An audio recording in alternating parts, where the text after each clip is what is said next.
and pretty much came here with just my clothes and a desk upside down in the back of my truck. And that pickup truck had 200,000 plus miles on it, was beat up, and slept on a kid's couch for 2-3 months. Waking up and, going and selling the vision of Seek One, banging on doors on $5-10 million houses, sneaking my way through country clubs. Chad Peterman here, and you are listening to Can't Stop the Growth, a platform for leaders and teams to grow and thrive. We highlight the importance of personal development, pursuing greatness, and always chasing your potential. Let's get into it. Hello, and welcome to another episode of Can't Stop the Growth. I'm your host, Chad Peterman, and today I have someone from the roofing space. As many of you know, it's a space that I got into a couple of years ago and learning every day. There's a lot of similarities between HVAC, plumbing, electrical, and roofing, but there are also some differences. And so for those of you out there thinking about it or already in it, today's guest I met almost a year ago, I think, last February. I can't believe it's already another February. So, but met him at a conference down in Dallas, Texas, and was talking with him about what he's done and done some really amazing things in the roofing space. And so excited to chat with him today and learn a little bit about what they're doing and hopefully shed some light on things that you could be doing in your business as well. So without further ado, we'd like to welcome Jordan White, the owner, founder, CEO of Seek One Roofing and Restoration down in good old Franklin, Tennessee. So, Jordan, welcome to the podcast. Good morning. Thanks for having me, Chad.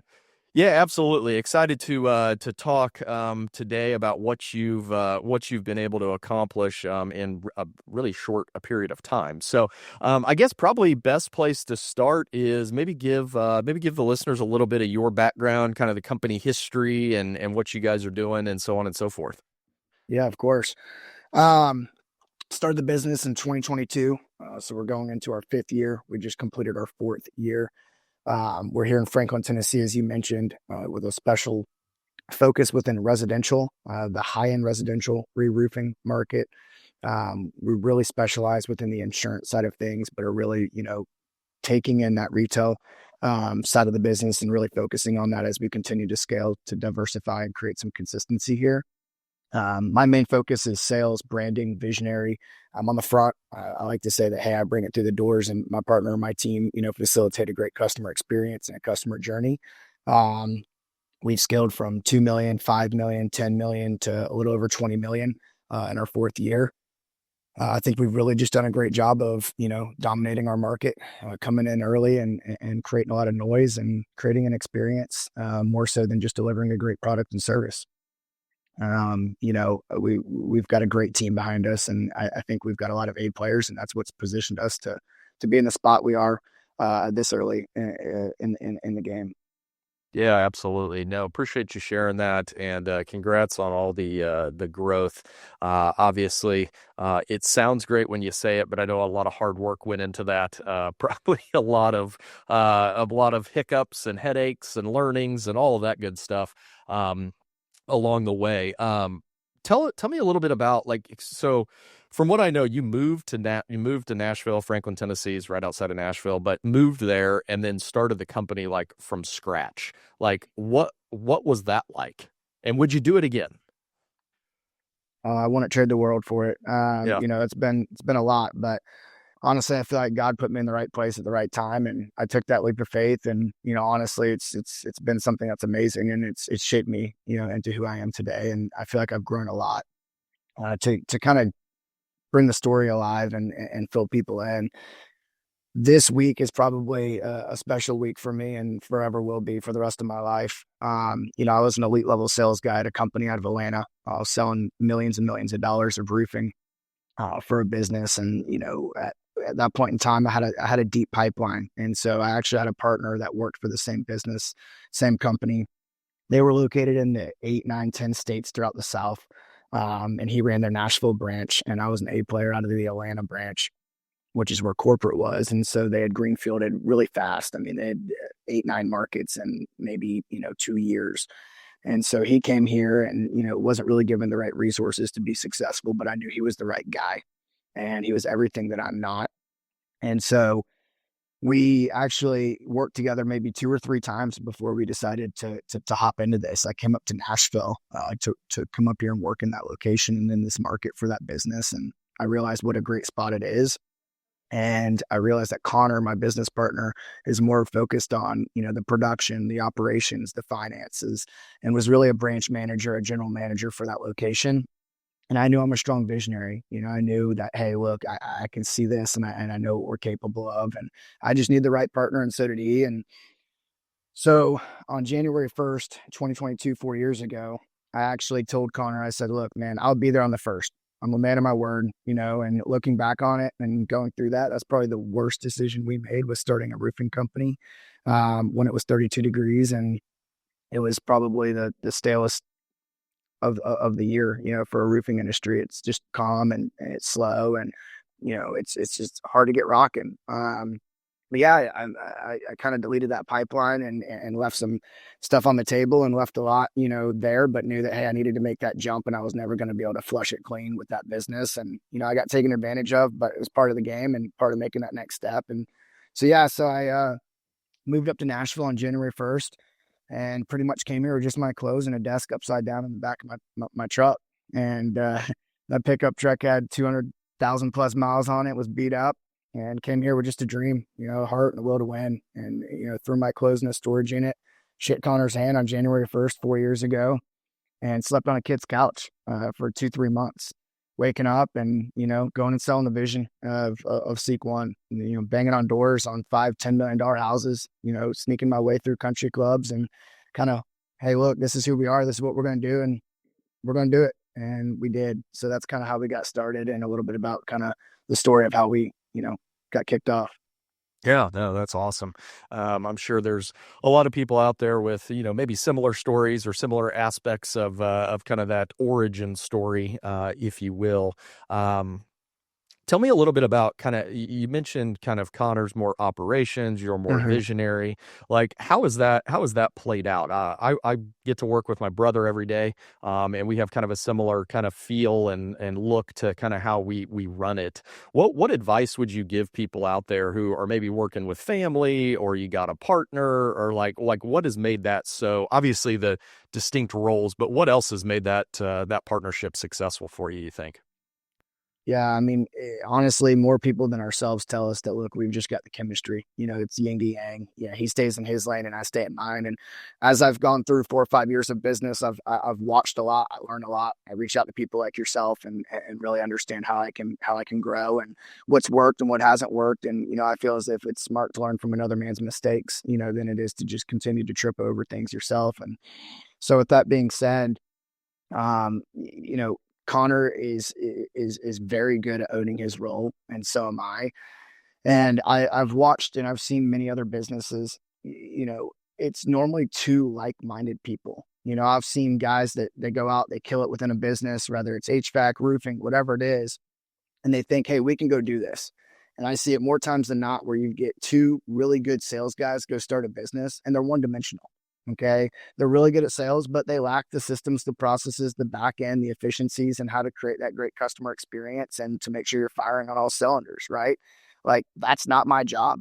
My job is to build people. It's to build winners. It's to, come in and have a strategic plan and continue to grow and navigate how we're going to go dominate our market from the forefront, and teaching our guys how to sell and how to, make sure that, we continue to beat our competition and stay on the forefront.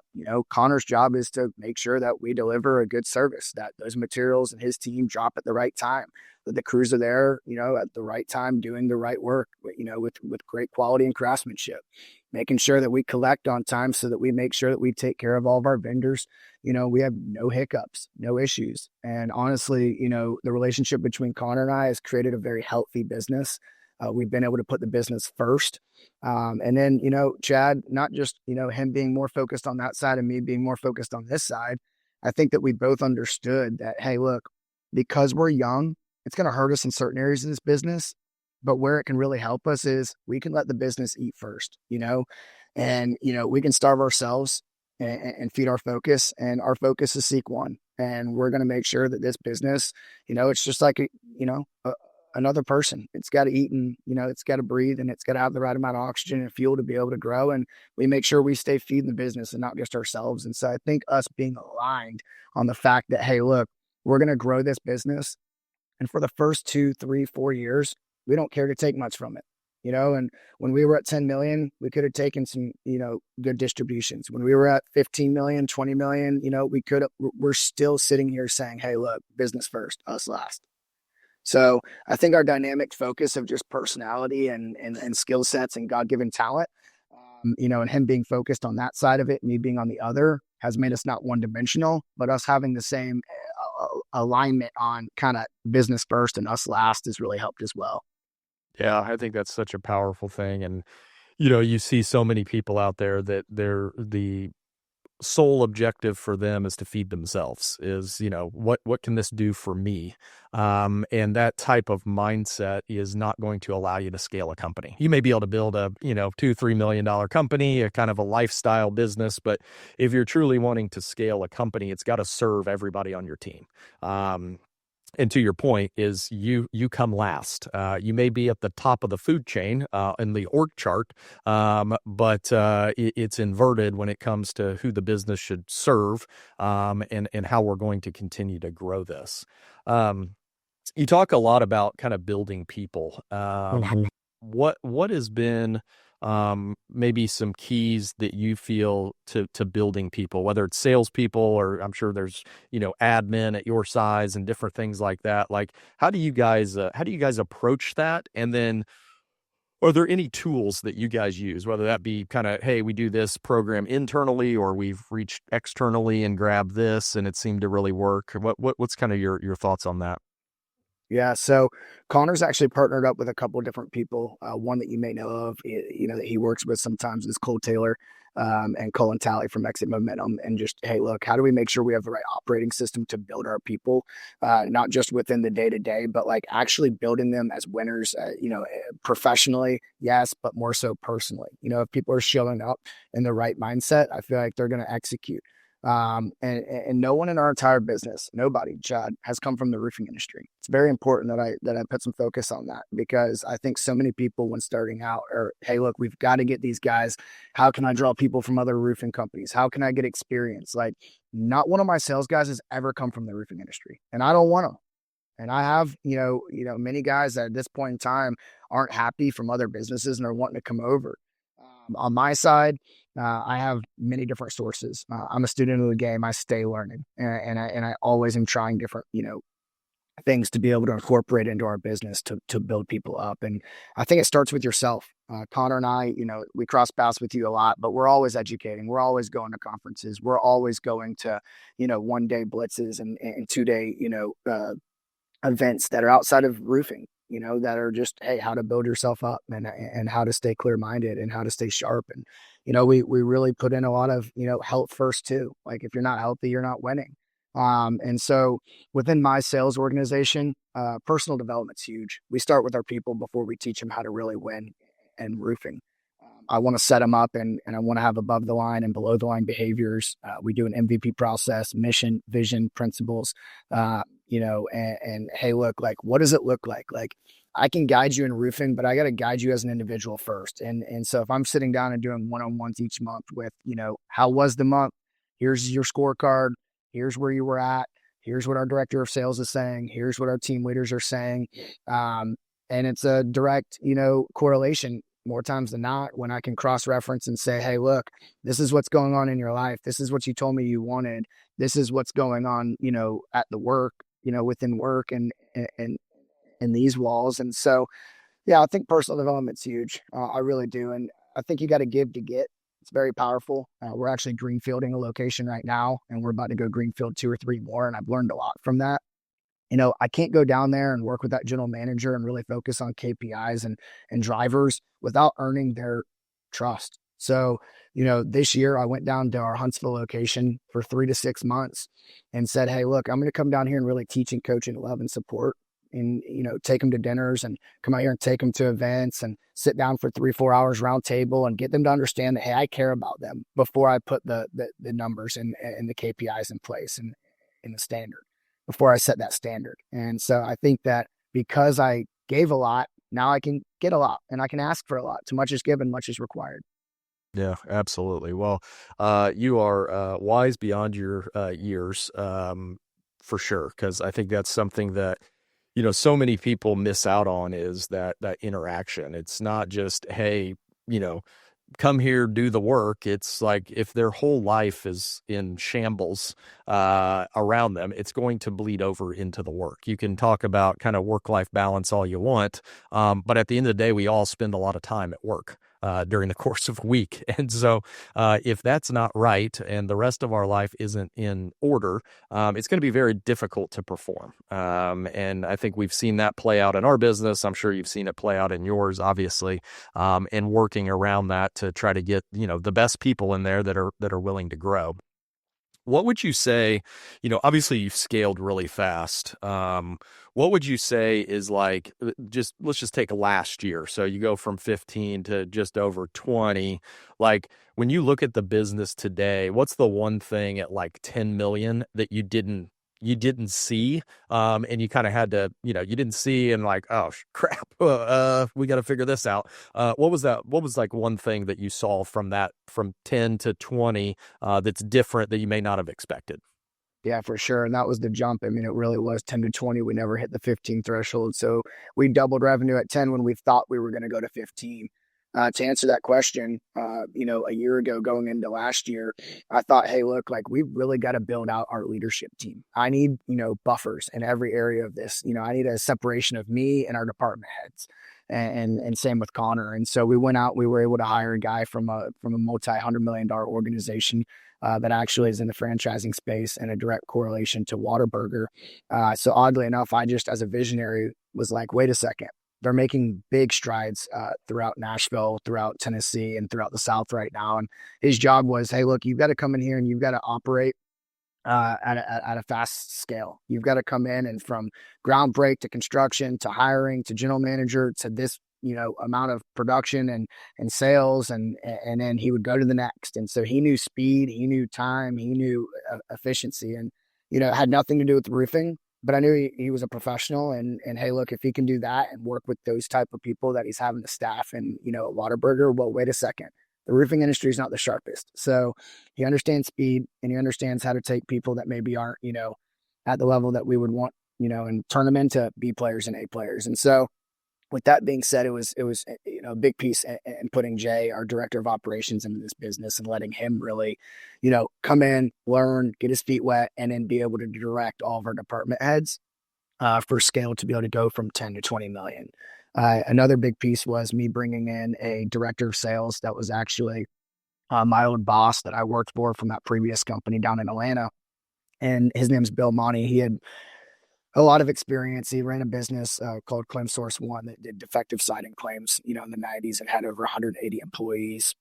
Scaled that to almost 100 million. And then he actually had a commercial roofing business that he scaled to 40 million and had, a large staff. So I knew, hey, look, if I can bring him in here and get him to come be the director of sales, well, that's going to create a good buffer for myself and allow me to really work on it.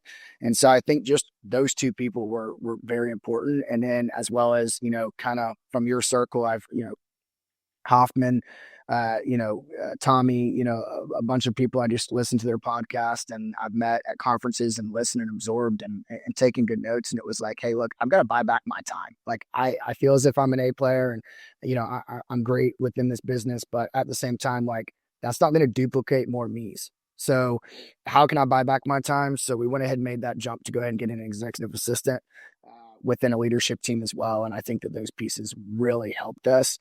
And then going into this year, to be able to go to 30 million, it's, hey, look, we've really got to attack retail.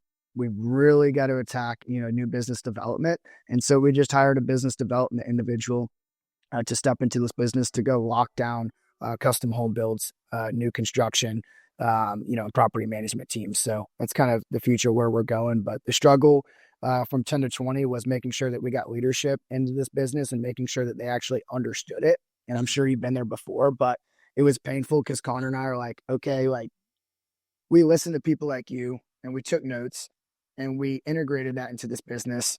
And we actually took not just 2 steps backwards, but maybe like 4 or 5. And then it finally caught in the last quarter of last year. And we're like, okay, now we're equipped. And so we're just super excited to move into this next year. With that being said, because of the steps that it honestly forced us to go into growth mode, going from 10 to 20. So it's currently where we're at. Yeah, no, that's awesome. And I think what you're doing that's so powerful is finding the people before you necessarily think you're ready. Like, hey, it's a hell of a lot easier to put some more horsepower and help me push this thing to the next level, as opposed to pulling it all the way there to get there and go, oh, well, now we need somebody. Good point. I was thinking about that the other day. It was like, wait a second. I look back on it and I was reflecting and just kind of, journaling. And I was like, we've never hired a position in this company and been like, oh, wait, we shouldn't have hired them. Or actually we think and we go, I wish I had them earlier. And almost every position and at every point in time, Connor and I are, regrouping. We're like, wish we had that person earlier. And so we're in the mode of now, and our mindset is we're not going to hire for what we need. We're going to hire for what we want. We're going to operate as a $40-50 million company now. And on the books, like, yeah, we took a little bit to the bottom line, knowing that, hey, look, we don't have to have this, but it's what we want, because in order to get to where we want to go, it's better to go ahead and have it now and let it marinate. Yeah. Well, and I think too, is a lot of people look at, well, adding people and all of this stuff, but I've always been a believer that adding the right people is an investment in the business. It should pay dividends moving forward. So yeah, I may have to pay this person a little bit more because they're better and more qualified and so on and so forth. But my hope is that they're going to bring back a hell of a lot more for the business. And I think that too, and what you're doing that is, so smart is, finding really smart people. They don't have to be roofing people. They can be from anywhere. What I found out is that a lot of smart people can figure these businesses out because they're not real sophisticated. It is sell work, deliver job. Okay, cool. I can figure that out. And, there's nuances to it, which, you're gaining advantages through. But, I look at my leadership team, and no one on that team has ever installed a furnace or probably knows how to. And sometimes it's better. Yeah. I Look mean, at it from a honestly, different perspective. Like, it's hard to teach, the old dog new tricks, and sometimes when you hire experience matters and it's great and the learning curve's not there and maybe you can accelerate a little faster when they come in. But longevity, if you've got a really smart individual, just a strong professional that maybe doesn't have the experience, I kind of like molding, crafting, and developing, someone that doesn't have, old habits. Yeah, absolutely. Couldn't agree more. I see your scoreboard back behind you. Talk a little bit about how important kind of KPIs, and you mentioned scorecard earlier, which I think is tremendous. How has that played a role in your business, and kind of how do you guys utilize that with the team? Yeah, another unique position that we took early on, honestly, in year 2, going into year 3, we hired a data tech IT guy to come in and build out custom dashboards and scorecards and all kinds of different stuff. Because I feel like, one of the biggest pieces, and I say it all the time in our business, is what doesn't get measured doesn't get moved. And so, I want all of the data. I want to drive this business through numbers, not just through motivation, not just through systems and processes, but hey, look, let's get everything to walk and talk together. And, I think that the data behind what we do has really helped us. So we have actually, if you walk into our office, it feels like you're walking into like New York, into like some day trading business, because we've got flat screen TVs all over the place that track everything. So within probably 2 minutes, Chad, you could walk into this business and look at 6 different TVs. One of them is going to be production. One of them is going to be operations. One of them is going to be ARAP. One of them is going to be new hires and training. One of them is going to be our sales leadership, or sales leader dashboard. And I just feel like the visual side of this really makes sure that everyone understands that, hey, look, we're dialed in. we're focused, right? Like we've got every single piece of this business figured out. But I think it's easier for two young guys like Connor and myself to be able to manage the business. So obviously you want to have a pulse on everything, but for us it's a lot easier to be able to slide over a report and just highlight and say, well, look, all the areas that are in green are great, and all the areas that are in yellow we need to work on. And hey, look, there's a good bit of red here. And it kind of removes us having to be harsh, and it allows for us to actually manage in I think a more effective way. So yeah, I mean, we've got dashboards. These guys, they have their own apps and profiles. They can pull them up. It takes them down from our sales reps to like their average ticket, to the average insurance carrier, to their approval rating within that insurance carrier, to, how many jobs are, held up, to when their bills are coming in, how much money they're receiving. Like we will literally track everything we possibly can. And I think that's a big piece because it really allows the individuals on the team to really not have an excuse. And I've just really enjoyed having that. And so has Connor. I think it's been something that really has been a big piece to this business.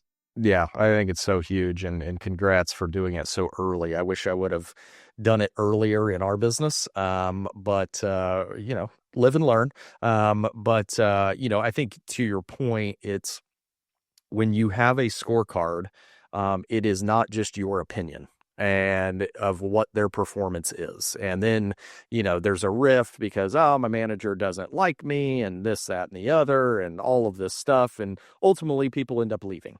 And to me, it's like every technician has their scorecard. You know how you're doing. I'm not pointing it out. This is the scorecard is doing the managing for me. Now it's my job as the manager to figure out how I can help you. What do you want to improve on? Where can I be of assistance? So on and so forth. What training do you need? Things of that nature. And so I would say to anybody out there that doesn't have, and you don't need when we first started our scoreboard, it was a whiteboard. And we wrote on it with a marker every day at 9 a.m. How'd we do yesterday? What help do we need? So on and so forth. And then you can get to the fancy stuff. I think that the important thing is being able to track it, being able to put it in front of your people so that there's a level of accountability. If there is one thing that we are really working to improve, because in order to go fast, people got to be held accountable or they don't move. And to your point, what gets measured gets moved. And then how much accountability do we have within the organization that everybody's going to get their stuff done, and we're all working towards this goal. So I think that's hugely, hugely important. Let's talk a little bit about kind of the marketing side of things. So obviously scaling like that, you said the majority of stuff is insurance, but looking to break into retail. Like, how have you looked at and maybe you take them as two separate kind of points. So it's like, hey, here's how we market in the insurance space. Here's how we market for the retail space. What strategies and tactics have you used to kind of scale the way you have? But obviously marketing is an important piece of driving those leads. Yeah. So honestly, everyone that comes from the HVAC space just hates when I say this, and I hate saying it myself because I want more HVAC in my space, right? Like I love how the businesses operate. I go to shop tours, I go and I watch it, and I'm like, okay, like how can we take this and put this into roofing? And that's why I think it's so fascinating what you're doing, because the speed there is going to kill. Roofing I feel like it's a little bit behind HVAC from being advanced and having the right systems and processes dialed in from a marketing standpoint, speed to lead, booking rate, conversion rate, all of that. So we've done all of our business from door to door. I train sharks. And so as someone that, understands that, hey, look, we really need to, change up some stuff and create sustainability and predictability in this business and just be more attractive, from all angles.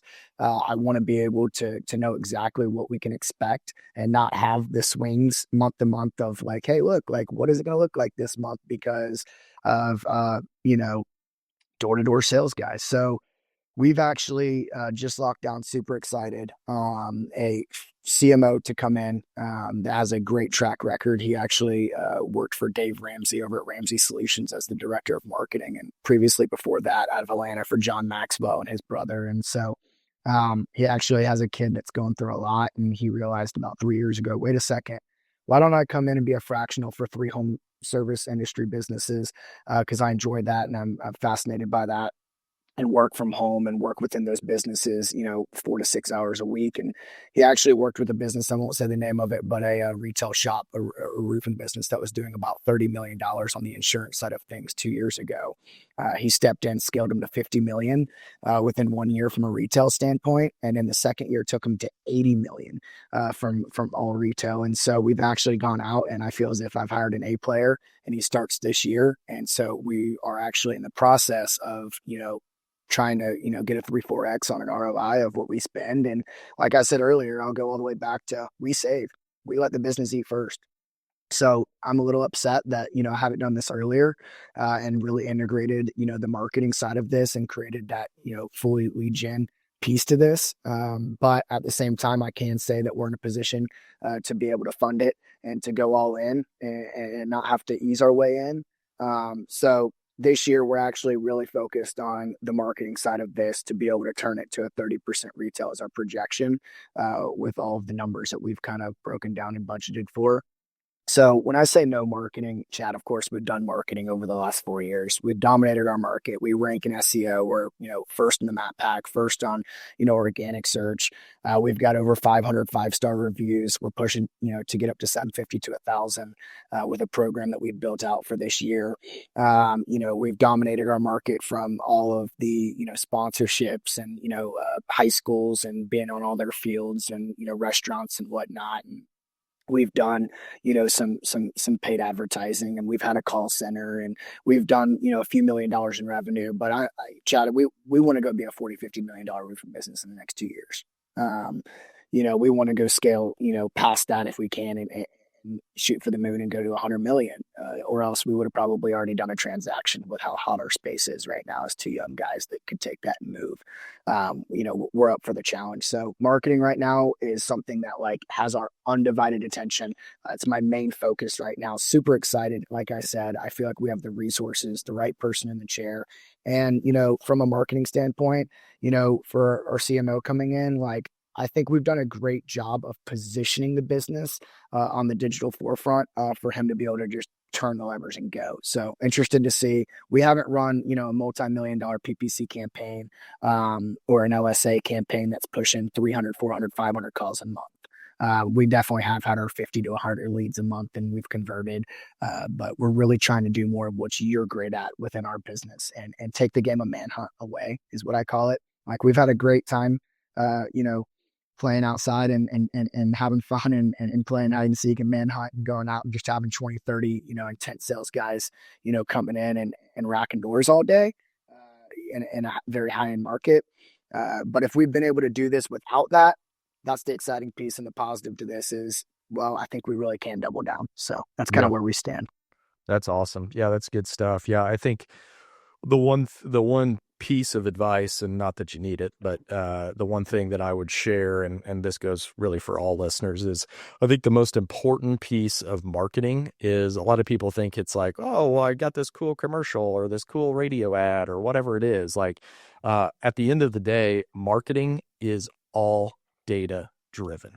And the good thing is about a lot of the digital stuff is you can track it. So to me, once you get all this guy in line, to me, you need a TV that's got all your marketing. What are we paying for a new customer? What's the conversion on this? What's the ROI? All of those metrics, I think, are going to make your marketing department just hum, because you'll know where to spend money. So many people are like, oh, we're going to go market. We're just going to go put money here, there, and everywhere. And it's like, well, that's not a good strategy. We've got to understand what is actually working. And I will tell you, over the course of tracking all of this stuff, there will be some years that one thing will work, and it's important to track it because next year it may not work as well.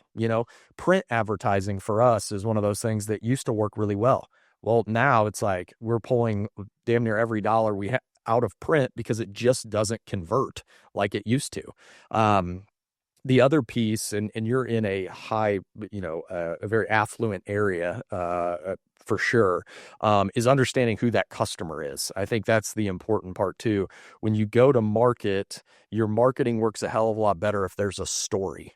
there, and you can relay that story to your customer base so that they can start to resonate with it. It's not just like throw out an offer and see who bites. It's more so like, can we brand in a fashion that is going to make our story resonate? There's a reason why my brother and myself have our caricatures on the side of a van, because it's different and nobody does it. And all of a sudden it says who we are and what we're about. So, Love it. all great stuff. And I think you're setting up, like you said, you're in such a good spot right now to bring someone on like that can start to propel that. I think you'll see the retail side really grow. Thanks. Yeah. And I think he's excited too. Sometimes it's just the right fit. That when you're going into an opportunity, and obviously he's worked with many different businesses, and because we are so organized and we do have the structure of tracking everything. And that's what we're really going to do for this first quarter is because we don't have to have it, which is the position I always want to manage this business in is that like, hey, look, we want to be able to adapt and try and learn and navigate without having to depend on it immediately. So obviously our business is going to continue to hum without it. So let's go ahead and diversify the marketing and kind of test the budget, see what the cost per click is, see what it costs, to get per customer, and then hammer that down. And then also over this first 3-4 months is to have the TVs, like let's have every variable and metric we can, showcased and know where to pull the right lever. So well said. I greatly appreciate it. Thanks for the points. Absolutely. We've seen a lot of success with the lead aggregators.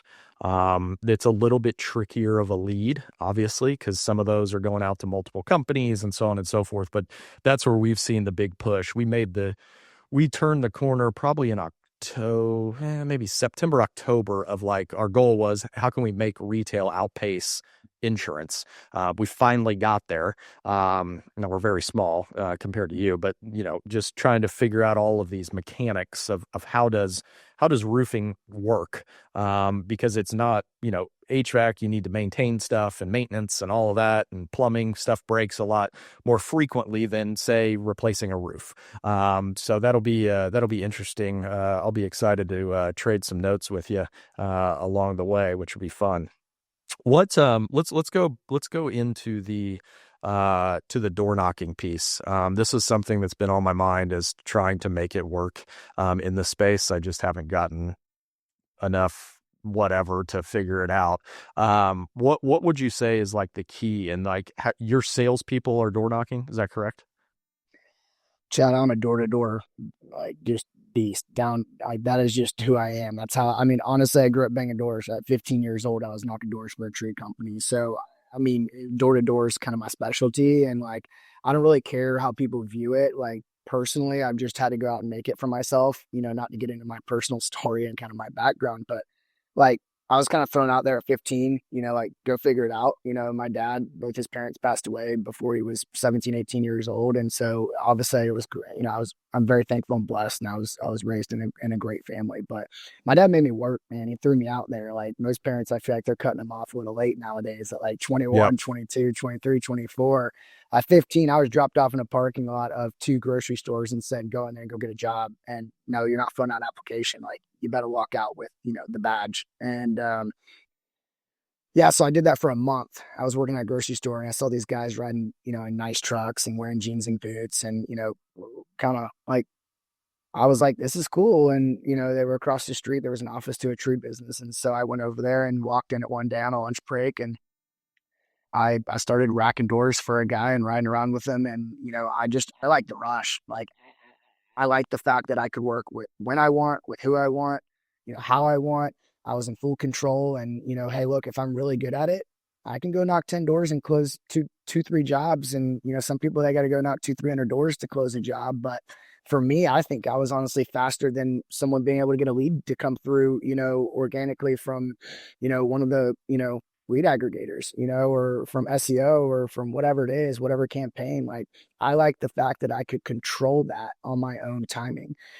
And so, our entire business, and it had to be, Chad, it had to be. I came into this business, I had money and, I poured everything I had into it at the beginning, but I couldn't come through and start running marketing campaigns, when I came here with nothing at 21 years old.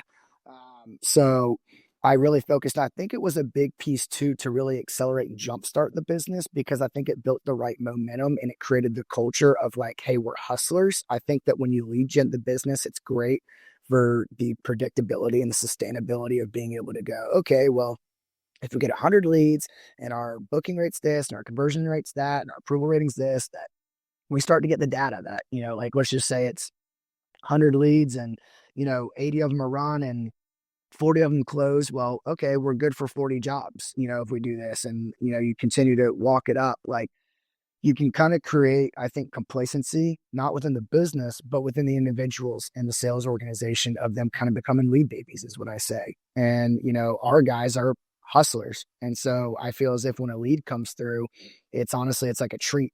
And they view it as if like, hey, like this is amazing. Like, yeah, I get paid a little bit less because the company gave this to me, but all I've got to do is just go show up. And I hear so many businesses on the retail side of it. They're just not answering the phone, or they just don't run the appointment, or, oh, someone wasn't home, right? Like my guys are trained to go back to the house 4, 5, 6 times. So our entire business is built behind the door to door. I really trained and taught a handful how to be killers, and then it's kind of trickled through and we built a model. And so we have, usually it goes up and down a little bit, 20 sales guys and about 4 or 5 team leaders. And each team leader, has his own team within the team and really focuses on building only 4 or 5 guys, and driving their KPIs and metrics and their blitzes each week. And, just all sorts of different things that we track, but we have fun with it, Chad. Like we truthfully do. Like my guys want to go door knock. Like we don't view it as if like, oh my gosh, we got to go beat the doors. Like it's another day. Like we enjoy it. It's high energy. And you said it earlier, but yeah, where we live is the 5th wealthiest county in the United States right now. So we're knocking on doors of guys that are worth hundreds of millions of dollars and like they respect the hustle. More times than not, like I've met some of my biggest mentors and some of my best friends through door to door. I have guys that mentor me that are like, hey man, like I don't need the roof, but like the tenacity is unreal. Like let's grab coffee because like I don't see people in your generation hustling. And so I just have a group of guys that are just so ambitious and just, just killers, man. They want to win. And we wake up and we go out there and we go get it every day. And I think that once they realize that like, hey, look, I can go out and go work for 3-4 hours and go talk to 50 people and close 3 deals. And an average ticket in our company is 26,000 to 30,000. And a paycheck off that's 3 or 4 grand. So if they close 3 deals in one day, they're making $10,000-$12,000 in 3 or 4 hours. Like they'd rather do that than go run 4 or 5 leads spread out, that are across town. And, like these guys, like we only work 2 or 3 zip codes, oddly enough. And so these guys go in and they do a takeover of like one specific neighborhood. And we kind of have, our own recipe, and they turn 3 into, 10 and then 10 into 20. And like the first 3 are the hardest. And so, we have ways of really coaching and developing guys to go get those first 3 and then the first 10. And then it's just dominoes. They just run through. Because when you get everyone in that neighborhood starting to talk and become the cheerleader for what you're doing and fighting behind you, and they're doing the sharing, it's pretty powerful. Like we'll mow through an entire neighborhood and they're all $100,000 roofs where we live. So it's pretty crazy. That's awesome. I'll be coming down. I'm going to come down and visit you because I need to figure this out. And that's fantastic. I think that's probably, my guess would be that getting guys from outside the roofing industry is a key piece to set the standard of like, this is how this business works, as opposed to, Roger, who worked at some other company and was just fed leads all day. For sure. There's 2 variables here. Okay. From what I've seen, obviously, I don't know everything, but I can tell you what I've seen within this business. Our group and our demographic is, Connor and I, we're yes ma'am, no ma'am, yes sir, no sir type people, come from great families, we're both educated. We've attracted those people in our business, right? Like there's no riffraff. There's no tattoos and earrings. This isn't a normal roofing business whatsoever. Okay. This isn't the guy, who it's his only option, is to come into a business and go bang doors. My guys are all college educated. We're all clean cut. We're all true professionals. I hire athletes and I hire guys from SEC schools. So I've got sharp 20 to 30-year-old guys that have kind of fit the model of, hey, look, I don't want to go work for someone, and I can have a business within this business and work on my own time. And as long as I meet these numbers, and I have standards, and we have scorecards and we have metrics, and they have to sign a certain amount of deals per week, and strike one, strike two, strike three, you're out. And so, yes, I let the dog off the leash, but at the same time, they do understand it's an honor and it's a privilege because we back up what they sell and we are able to, deliver a great service.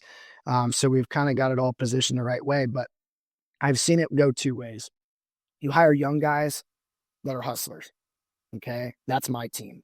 Clean cut, educated. Like I've got 20-year-olds making $250,000, $300,000 a year that were working at, a grocery store, Tractor Supply, selling insurance, like just making 50, 60K a year. And we turn them into actual beast. Now, the other side of this is I feel you get a group of guys that has the rah-rah, right? That, in the roofing industry can go out and go rack doors because they've hit rock bottom and they have nothing else to do. And they've been, at the bottom. So going out knocking doors all day and being able to go make thousands of dollars and make hundreds and hundreds of thousands of dollars a year isn't too hard to them. And so I obviously feel as if those are the two models, to be transparent with you, Chad, in the roofing industry, is from a door-to-door standpoint, you have guys that are ex-cons, kind of like had a bad past, do a lot of riffraff, and they've got that rah-rah culture and they turn up. And I'll tell you the truth, like I've got competitors that run 40, 50, $60 million, outfits, and that's what that whole team's made of. We're a very unique situation where we can go compete with not having to have that in our business, having clean cut guys that are just sharp, young hustlers that we're able to coach and develop. And then the third, outside of door to door in our space, from what I see, is a little bit older, 30s, 40s, and it's lead gen. And I truthfully feel as if they're a little soft. Feels if it's better for the business from the predictability, but I feel as if in our business, from the momentum and the energy that's created, it's better to have what we have for door to door. So It's just kind of what I've seen. That's awesome. I mean, I see it every day, right? When you get the right people that bleed the culture, like your job gets so much easier.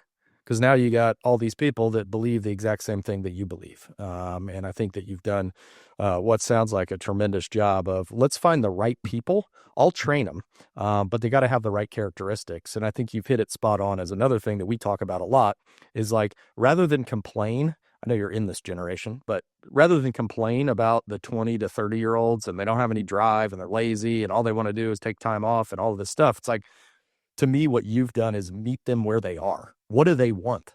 Well, they want to work on their own time. They want to make a lot of money.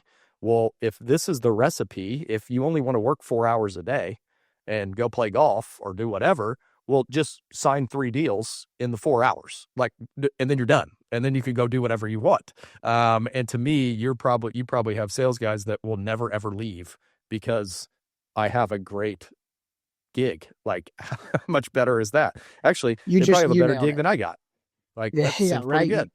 You nailed it. Yeah. So, I mean, truthfully, like, a lot of people are going to come at me for this. I'll say it, do I want them to work 5 days a week? Yeah, I want them to work Saturday too. I want them to go out there, and we have guys that they understand all gas, no brakes. Like, this is an amazing opportunity. And I tell them all the time with the whole PE side of things. And obviously they've got a lot of questions and concerns. And I'm like, look, the gold rush will run. It will run out. So, insurance is changing. But at the end of the day, you can either be the guy that signs 2 or 3 deals and makes his, $10,000 that week and is done by Tuesday, or you can be the guy that goes out and signs 6, 7, 8 deals and, just creates an opportunity to go compound millions of dollars within 3, 4, 5 years to be able to set yourself up, and a lot of my guys that, they all want to go be business owners. They all want to be entrepreneurs.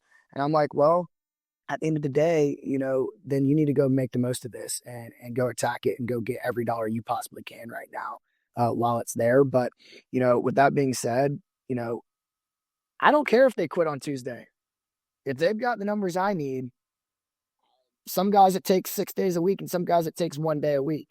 Obviously, we push them. But at the end of the day, the standard's the standard, and the numbers are the numbers, and the KPIs are the KPIs. So, if that guy can go out and go sign 2-3 deals and, he's locked up over $150,000 in revenue in 5 days, in a week's time, but within Monday and Tuesday, like, it's fine with me. Yeah. So I couldn't agree more. Yeah. I don't care how long it takes you, but we've got to hit Chad, that. And yeah, I do want to say, like, to go be a $50 million outfit, to go be a 75, to go be $100 million business, like, that's great. And that's been fun, but I'm going to need to, input, some other pieces to this and diversify the business. And that's why we hired that business development individual, to get out in this market and really go, meet these custom home builders. I think we've got a unique piece to this in Nashville, Tennessee, and Franklin and Brentwood. Where I'm from in Atlanta and all the other markets I've worked in throughout the South, right? Like, you don't have $5 to $10 million homes being built everywhere, every corner.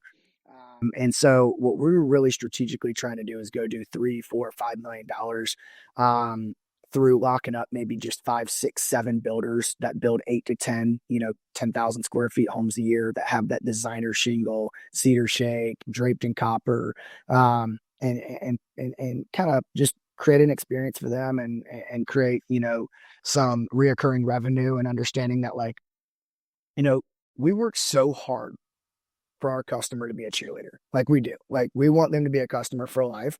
But, like, it's frustrating because if you work really hard for your customer, they're going to call you back. My people don't need me for another 15 to 20 years. So I like the fact that if we have the mentality of no matter what, we're going to create an amazing experience. I'd like to start to do that on this side of it because, they're just going to keep coming back and using us. And these builders in this market is the second fastest growing state in the United States right now. If I can lock in some of these builders right now, I think we've got them in a chokehold for the next 5 years. yeah. So if we can just go do 3 million, 4 million, 5 million, and then go, okay, wait, what is their average ticket? How many builders do we have to do this? And then understand for 2027, okay, great. We had 7 builders. It did 4 million. The average guy's building 10 to 20 homes.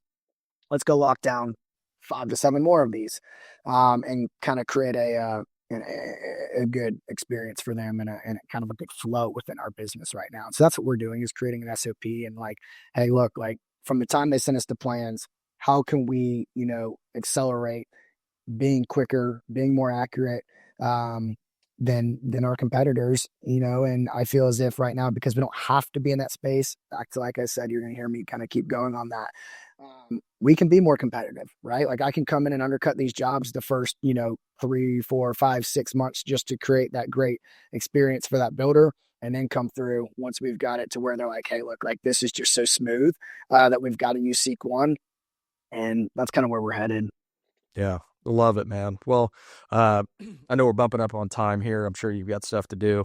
Can't thank you enough. This has been a lot of fun.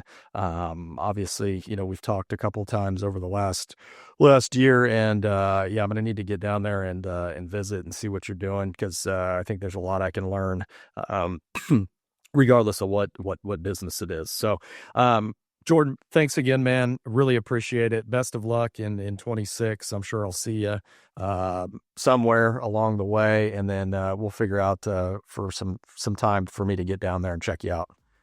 Chad, thank you so much. Greatly appreciate you having me on. I hope I provided some value for your listeners, and best of luck, to you and your business here in 2026 as well. Thanks for tuning in. If you'd like to connect with me personally, you can find me at chadmpeterman.com. To see what our team's up to, you can visit petermanbros.com. Don't forget to check out the YouTube channel and consider joining the CSTG arena. As always, keep growing out there.